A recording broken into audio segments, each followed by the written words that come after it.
everybody, Formula 2 returned to the streets of Baku this weekend, and as always it delivered some crazy action and some great racing. This is the F2 Show, the official podcast of Inside F2. I'm your host Fraser Ford, and joining me to review all of the action from this weekend we have motorsport journalist Emily Sands and motorsport commentator Chris McCarthy. Coming up on the show then, doesn't happen very often, does it? But we have a double winner to talk about. We discuss Ollie Bearman's spectacular weekend. Drama in both races. We discuss some of the major talking points. And we look at how this weekend's results impact on the championship standings. Okay, let's get into it then. Chris, great to have you with us again. Thank you for coming on the podcast for a second time in quick succession. Lots to get stuck into. It was a bit of a crazy weekend was Baku, wasn't it? Particularly the sprint race. Oh no, thanks for having me back. Always great to be on the F2 show. Always great to be talking about Formula 2 and particularly after Baku, right? I mean, it's a race we all look forward to, whether you like the circuit or not. I think it always delivers very good entertainment, and I think that was proven again at the weekend. It delivered, didn't it? Fantastic racing all the way through. A lot of drama as well. I mean, that sprint race in particular, no one expected what happened. I mean, it's known for its restarts, isn't it? And its race starts and the craziness, the carnage that comes with it. And it's often a race of survival. And it definitely was that. I mean, we had about 11 drivers we lost by the end of the sprint race. So, yeah, it all became about just surviving the race. J.M. Correa, who I was on here with, he did a fantastic job of keeping out of trouble and ended up in, I think it was 6th place in the end. So, yeah, fantastic job. But, of course, the main star was Ollie Bearman, wasn't it? And what a performance he did. Even the guys from Ferrari down there to congratulate him, and you don't see that very often. So yeah, fantastic for him. Yeah, we're going to get into Ollie Bearman, absolutely. Emily, did you enjoy the weekend of racing? As Chris had just said, a little bit crazy. Only in Baku you'd see 11 retirements in a sprint race, right? Yeah, I mean, I knew it was going to happen at some point. I felt like there was going to be some collisions. I didn't expect it to be that crazy and then for literally half of the grid to just disappear. But yeah, I mean, I'm not a massive fan of Baku personally, but you're right, it always does deliver a great show. And I think it was definitely difficult for most of the drivers out there with grip. But they did put on a great race. It was brilliant, especially the sprint. It was, wasn't it? Let's get stuck into it then. Only one place to start, and that is, of course, with Ollie Bearman. He created Formula 2 history this weekend by becoming the first Formula 2 driver to lead every session of the weekend, free practice, qualifying with a bent steering wheel, crazy, sprint race and the feature race. Fastest lap in the sprint race as well. Idris on Twitter said, "This is the best performance ever in modern Formula 2, getting pole position with a damaged car, nearly getting maximum points and topping every session." Your thoughts on that, Chris McCarthy? Is it the best? Is it up there with the best? How good was Ollie Bearman's weekend? I think so. I think it definitely has to be up there. I think Ollie has been very unfortunate this season so far. But Ollie's a driver, ever since he's been in karting, he's a driver that stays very relaxed even when things are not going in his direction. He doesn't panic. And I think that's why he's won all the championships that he has. And I think that's what we saw really this season, or at least going into Baku, a driver that hadn't panicked after a bad start. He's carrying that Ferrari backing. So, of course, the pressure is going to be on. And he delivered. And even when he had a bent steering wheel, he didn't even panic then. A lot of drivers would have come straight into the pit lane. I mean, of all tracks, I was thinking, what track would you want a bent steering wheel at the most? That's a bizarre thing to say, right? Thinking Red Bull Ring, Monza, but it's not Baku going around a castle, with a bent steering wheel. I mean, yeah, the car was nearly crabbing going down the straight. It was absolutely crazy. And even he said that was the scariest lap of his life. And I was wincing watching that on board. It really was. He threw everything he had at it. And then to go and win, not only get that sprint race win where we had basically a race to the safety car board between two teammates. And even he said in the cool-down room that he released the brake pedal just so he'd be ahead. So yeah, that was fantastic. And then the confidence he was carrying, he was never going to be beaten in that feature race. So I think the pole position is probably the best we've ever seen. And overall the weekend, I do agree with that tweet. I think that is definitely up there with one of the best performances we've ever seen. I think it was coming, and now it has come. He's going to be definitely one to watch going forward, or one to fight going forward for that championship. Yeah, how much confidence will he take into the rest of the season off the back of this weekend, Emily? I think particularly he's the third highest average qualifier this season behind the ART drivers. Obviously, Bahrain was the outlier qualifying in P12, but his recent qualifying obviously pole in Baku, a P2, a P6. Qualifying is if you're consistent in qualifying, it sets you up nicely for the season, doesn't it? How much confidence will he take into the rest of the season? Oh, I think this is going to be a massive confidence boost for him. I mean, a few weeks ago, I was looking at him down the order, slowly making his way up. I thought, you know what? Ollie Bearman is someone to pay attention to. I feel like he's got the pace, and I feel like he always takes the risks, and the risks always pay off. And I think you're either very lucky for that to happen as a driver, or sometimes those risks maybe don't go your way. Victor Martin is a great example of that. Unfortunately, now he's not doing as well as what he was before. But of course, this is going to give him so much confidence coming through. And, being part of Premier as well, he's got the big bosses looking at him. They were lots of bear hugs, as everyone kept saying on social media, of people coming up to him and congratulating him for this weekend.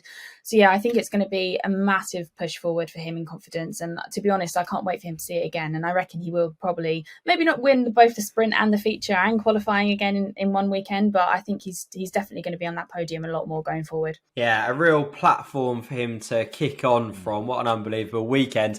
We can actually hear what Ollie Bearman had to say after the feature race now. Super happy. The guys gave me an amazing car, and we had really good pace out there today. It was a bit scary, especially at the start with pressure from other guys, but we managed to hold them off and take a convincing win. Looking forward to heading into Europe now and going to tracks I know. As he said there, then Emily, he's looking forward to heading into Europe and heading to tracks where he knows, he's familiar with. Is he a title contender, Emily? Is he a serious title contender as we head into the tracks that he's a little bit more familiar with? I mean, obviously, you still got, Teo Pourchaire is now in P1 again in the title, but we still have a while to go. We're only 3 races in now. So, yeah, coming up to these European tracks where he would have spent most of his karting days there, he's going to know these tracks better. And like I just said, the confidence is going to be there. Coming from P12 now all the way to P4, being the highest rookie in the title as well. I think, yeah, he's definitely got the drive and the pace to get more points down the line for sure. Yeah, definitely. Chris, you mentioned it there with the end of the sprint race, obviously fighting with Frederik Vesti, and he just pipped Frederik Vesti just before the safety car came out, right? If that was, we saw in Formula 1 in Australia, they threw the red flag and it got taken back to the positions they started on the grid, right? Is he lucky that it was a safety car and they'd gone for it? Well, it was irrelevant they went through sector 1, but it was a safety car rather than throwing a red flag. Is he lucked into that a little bit? I think all the guys that crashed out will say he is, definitely. But, possibly. Should it have been a red flag with that many cars out? Maybe, but the stewards went with a safety car to bring it to the end, and then that's their decision at the end of the day. But I thought it was a really good race as neutrals, taking the stewards' decision out of it to watch what we knew was then a race to the safety car board. We knew that, the drivers knew that, they'd seen that cars had gone off, so they would have known that there's going to be some sort of interval coming here. And that's when we saw that when Frederik Vesti went down to that braking zone and defended, it was going to be a drag race out the corner to that chicane. And that is where, of course, Ollie just managed to pip him. So I think it led to a fantastic race. But possibly, some people, I think those out the race in particular, would argue that it should have been a red flag. Yeah, well, let's talk about that in a little bit more detail in a minute. But Ollie Bearman becomes the second youngest winner in Formula 2 history. He was as well, of course he was, voted your driver of the weekend on our social media channels. That's probably going to be the easiest vote of the season, I think, for driver of the season. So massive congratulations to Ollie Bearman, Inside F2's voted driver of the round. Right, as I said then, let's get into the end of the sprint race. We saw, obviously, Victor Martins, Dennis Hauger, Jehan de Rouvler, Teo Pourchaire, Arthur Leclerc, all in the tyre wall. That's just a few names, isn't it? All in the tyre wall at the restart. We also saw Jack Doohan off as well. First of all, thank goodness they're all okay, because there was obviously a lot that went on there, particularly with Doohan going through Victor Martin's car. I think the Halo. We should be saying thank you to Halo again there, shouldn't we? But what was it? What happened, Chris? Was it just a case of cold tyres, is it?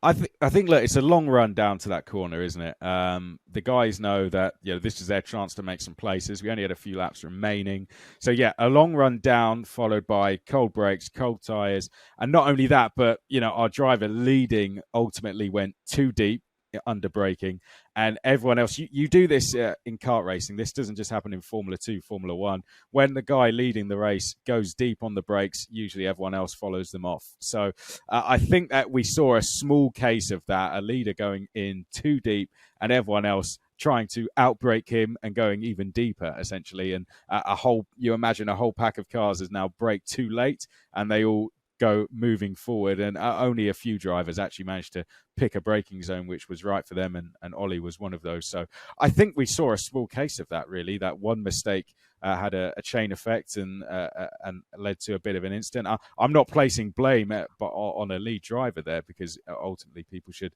know where to brake. But I think that the long run down with cold brakes and cold tyres definitely doesn't help either, does it? And we've seen many incidents down there. This isn't the first one and probably won't be the last one. But as you said, more than anything, just glad everyone was okay. A car going through another and both drivers walked away from it. I think that's the main thing, is that they're all right. The thing that stood out for me is Hauger, Daruvula, Porsche. They're such experienced drivers. I tweeted it. I know, Chris, you were even chatting on Twitter, weren't we, about how they're such experienced drivers, Emily. Is that... was it avoidable, or is that very easy for me to say, sat here as an armchair expert watching from the sofa? Is that very easy for me to say? I mean, I guess if you're, like you said, there wasn't many laps left. They're all going to try and make up as many places as they possibly can. And it's a spur of the moment thing, isn't it? It takes 0.5 seconds to think, I should have braked earlier. Oh no, I'm in the wall. It's the very quick thinking. Yes, Fraser, maybe if you did get in the F2 car, you might have gone into the wall as well. Who knows? But no, I think it's like Chris was saying, if you see someone do something in front, you think, maybe I could. Oh no, okay, never mind. And with these cars, because we know they're so crazy to drive, from Marcus Armstrong says it all the time that he hated driving the F2 cars because they were all over the place all the time.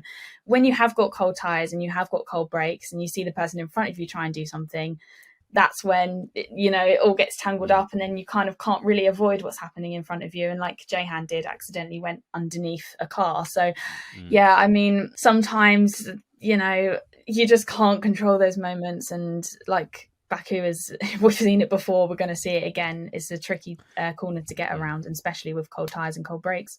Yeah, you could see, it was a funny one, wasn't it? Because on the onboard with Victor Martins, you could see, because I don't even think Victor Martins broke that late, for example. Dennis Hauger the same. I don't think they necessarily broke so late, but it was just, you saw it when they turned in, there was just no grip. The thing is, it doesn't take a lot in those cars traveling at that speed.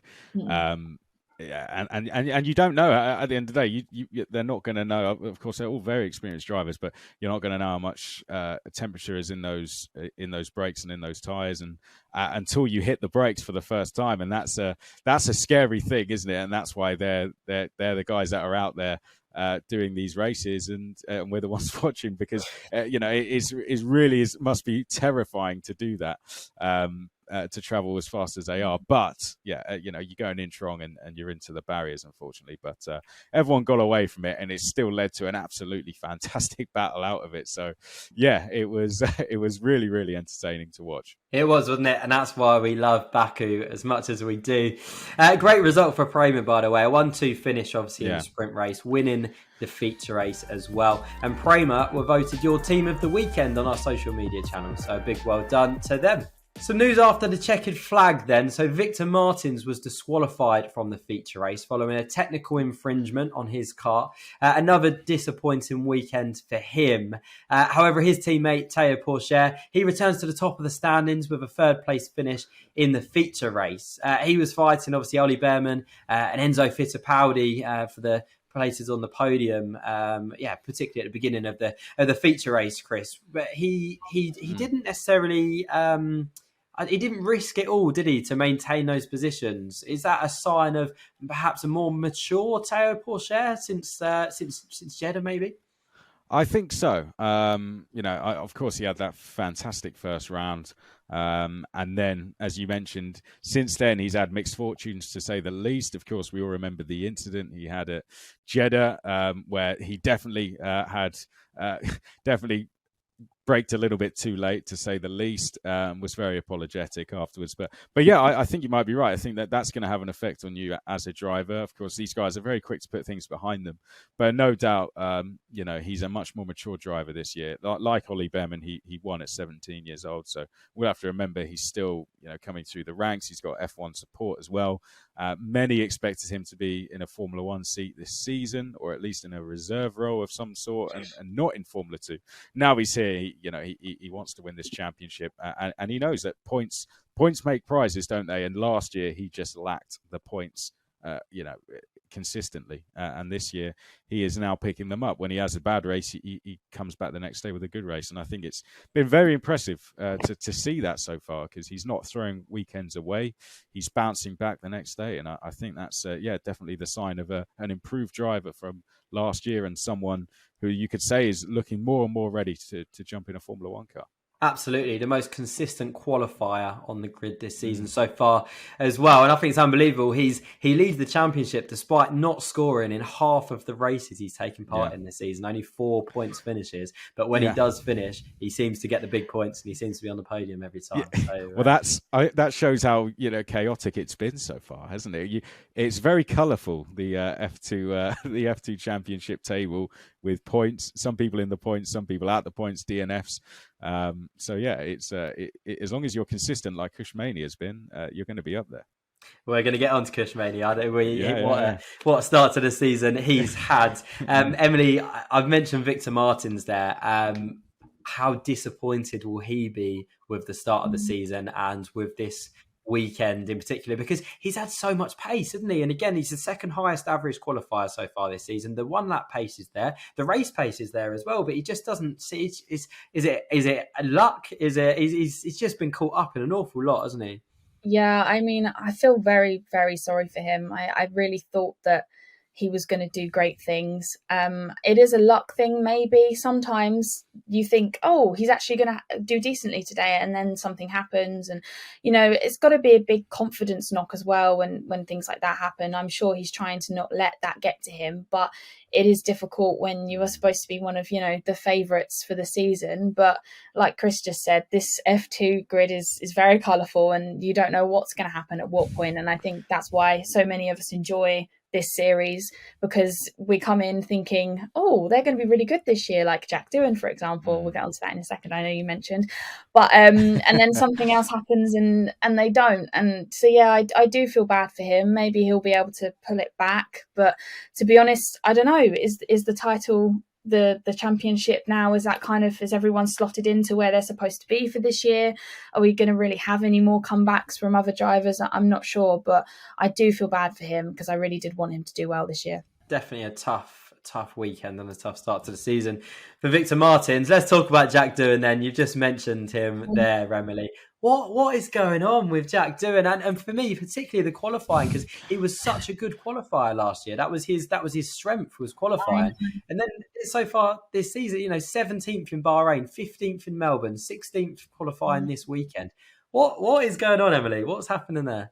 I wish I knew the answer, Fraser. I really do. I don't know. And I bigged him up at the beginning of this year, and I really wanted him to do so well. And I thought that now he had a little bit of experience in F2, that he'd be able to, show what that Alpine reserve seat means to him. And I thought that was a massive thing as well. I thought, yes, he's got the reserve drive for Alpine. This means that they believe in him. He's obviously promised that he can achieve these results. And then we're just not getting the results. It's 3 weekends and no points. And I think it's down to silly mistakes, like, in the sprint race, again, with the brakes and the tyres, he locked up, spun round, caused him a lot of places. And I think it is little silly mistakes like that. Just see him dropping down the order. And once he's at the bottom, I don't ever really see him coming back up again. There might be a couple of overtakes, but there isn't really anything else from him. 41 points behind already. Is the title gone for him, Emily? Is that it? Is it another year without a title for Jack Doohan? I don't know. I mean, I want him to get more points. Maybe we'll have some sort of miracle and we'll see him on the podium again. Maybe Silverstone, he might win again. Who knows? But he seemed to enjoy that last year. But I really don't know. I want him to do better, but I just don't know if it's going to happen. Audio listeners won't be able to see the massive Australian flag that's on your ceiling behind you. By the way, Emily, was Jack Doohan your pick for the title this season? He was. He was. Yeah, I'm sure you can catch that on an earlier Inside F2 podcast. Me saying that. The tears are streaming from my eyes as we speak. Yeah. Not a good start to the season for him, Chris. What will his mindset be? 4 rounds in, and he's a long way behind. What will his mindset be?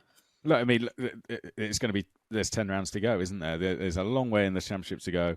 I know this is the F2 show, but look, let's look back at what happened in F3 last year. Zane Maloney was nowhere. He spun under a safety car whilst leading. And then all of a sudden he got 3 feature race wins in a row, which matched a record. And he nearly won. He fell just short, didn't he? He found out in the pit lane that he lost out on the title by, I think it was 4 points or something. So he came out of nowhere in that championship. Jack Doohan could easily do the same thing. Look, he's got a teammate that's really struggling in the championship. I don't think that's going to be helping him as a driver.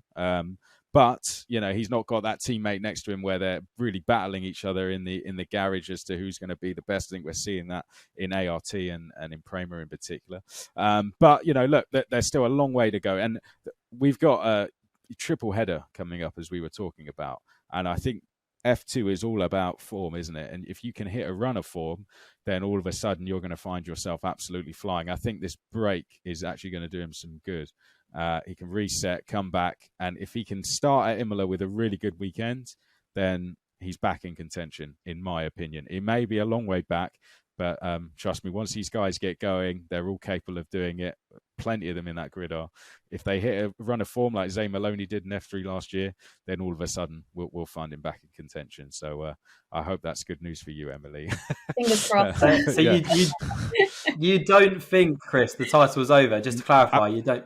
No way, no. I mean, look, we've got a lot of races to go, and I think we're still going to see a lot of DNFs. A lot of mixed results. It's going to stay a very colourful championship because it's Formula 2 and that's how it rolls. I mean, how many drivers have we had on the podium? There's so many, right? So if you can be a driver like Felipe Drugovich, who got, consistently in the top 5 and do that 3 rounds in a row, all of a sudden you're going to be the person to beat. So, the point system in F2 is very good for that. And all it takes is for Jack Doohan to get on a run of form, have two back-to-back good rounds. Next thing, his mindset changes completely. Emily's wiping her tears away and has a slight smile on her face. So that's. She did. Did I read the script out okay for you? Then? Yeah. There you go. Kush Maini. Let's talk about Kush Maini, Chris. A 4th and a 5th place this weekend, both from P14 on the grid, up to 5th in the standings, the joint highest scoring rookie this season alongside Ollie Bearman. What a start to the season he's had. He's surprised a lot of people. I think that's fair to say, isn't it? I know. I mean, Campos last year really struggled as a team, didn't they? They were nowhere really, and I'd say that's fair to say across both classes, and in F3 and F2, they're doing absolutely fantastic things this year. They're in the championship fight with Pepe Marti in F3, and then in Formula 2, they're in the same thing with Kush Maini. It's really fantastic. He's been a really consistent driver over the years. In Formula Renault Euro Cup, obviously British F3 challenged for the title. In F3 did a really good job. He was always up there or thereabouts. And now he's really starting to find his feet. I think similar with Arthur Leclerc as well. he's got into a car which he's really clearly enjoying. He's in a team that he's really enjoying. I think Ralph Boschung helped him get up to speed very quickly, a very experienced driver. But all of a sudden, Ralph is chasing him now. So yeah, it's kind of switched around in that garage, isn't it? Which is really interesting to see. But a driver that works incredibly hard away from the circuit, and that's really paying off for him now. And so, yeah, I think this consistency could continue. I mean, a worst result of 12th is absolutely incredible. He's one of the only ones in that top 10 with no DNFs to his name, isn't he? So, as long as he keeps that up throughout the season, he will continue to be there. But really good to see him doing this, I have to say. Yeah, credit to him, credit to Campos as well. Kush Maini, scored in 7 out of the 8 races so far this season, more than any other driver. Is he India's next Formula One driver, Emily? He could be. I mean, I thought Derivla might have been at some point, but no, I'm more than happy for Kush to do that. I think he really deserves it. And, like Chris was saying, it was a big shock for everyone. We weren't really sure if he was going to be able to, suit an F2 car. He said that in preseason testing that he felt the cars suit his driving style a lot more. And clearly that's very evident because he has been doing really well. And, although Boschung had a pretty bad weekend this week, he is there to hopefully coach him a little bit and help him understand and tell him what he needs to know for F2. But he could very well be India's next F1 driver. And I hope for his sake that he does, because he's put on a great show so far. And it's the consistency as well has just been incredible. I don't think there's really anyone else in F2 at the moment that has the levels of consistency that he's got every single week. Obviously, we've got our big shotters like Ollie Bearman and things like that. But no, he's done such a good job. And so hopefully he can hold on to that. And again, he's 5th, I think, in standings at the moment. So as a rookie. So that's really decent. That's really good. He should be proud of himself for what he's managed so far. Definitely. Let's keep an eye out for him and Campos for the rest of the season. Okay, let's take a look at the championship standings after round number 4. Teo Pourchaire regains control at the top of the standings after a podium finish in the feature race this weekend. Frederick Vesti becomes his closest rival in second after a strong round. A near perfect weekend for Ollie Bearman catapults him up to 4th in the standings, making him the highest placed rookie, level on points with fellow rookie Kush Maini. And first podium in the season for Enzo Fittipaldi. He rounds out the top 10. And the team standings. Dominant weekend for Prema means that they return to the top of the team standings for the first time since 2021. Dams and ART are not too far behind. A bit of a gap starting to form between the top 6 and the bottom 5. Carlin moved 26 points ahead of Hitech. A really difficult start to the season for Virtuosi. They remain in 9th, and PHM are the only team yet to get off the mark. Okay, that's all we got time for today. My thanks to Chris and to Emily for joining us on today's show. If you have enjoyed the show, make sure you give it a like, subscribe to hear more Formula 2 content and to get involved in the conversation. Go to our social media channels. We'd love to hear from you, your thoughts and opinions throughout the weekend. But from me, Fraser Ford, and all of us here at Inside F2, we'll see you next time.